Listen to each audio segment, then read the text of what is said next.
Hola, mi nombre es Itlali Herrera, soy del Team Prisen y les voy a presentar mi bike check. Esta es mi bicicleta BMX, se las presento. Mi par de llantas son unas S&M 245. Mi par de aros son unos Eclat. Mi masa delantera es una Colony y mi par de pegs son unos Cool. Se ve que sí los uso. Mi horquilla es una Brock Rifle de Volume.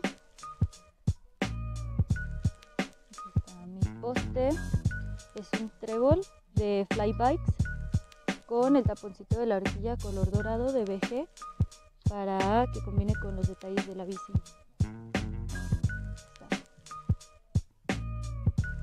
Telescopio Haro.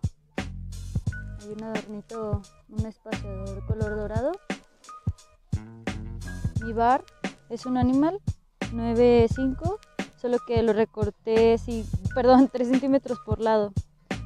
Mis taponcitos dorados, ya un poco gastaditos, que combina con la bici.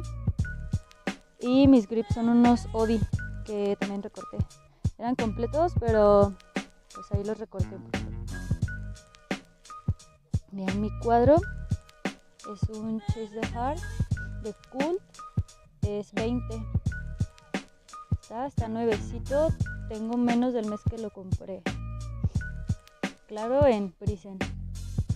Bien, mis palancas son unas Rand 170. Mis pedales favoritos son unos Eclat Contrapedal. A mí me gusta mucho por el agarre. Yo creo que ya voy a comprar puros así con tornillitos.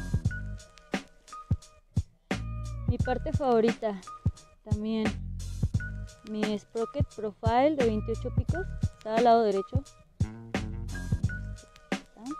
Mis palancas ya les dije son unas RAND 170.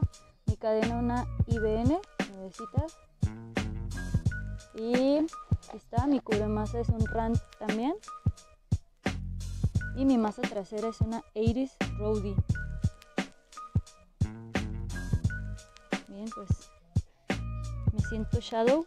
Y para terminar tenía uno dorado, pero lo cambié porque pues ya eran muchas piezas doradas. Ya se iba a ver mal. Así se ve un poquito más seria. Bueno, pues aquí está mi bicicleta. Todo, absolutamente todo de Prisenco. Ahorita vamos a darle un poquito. Pues arre.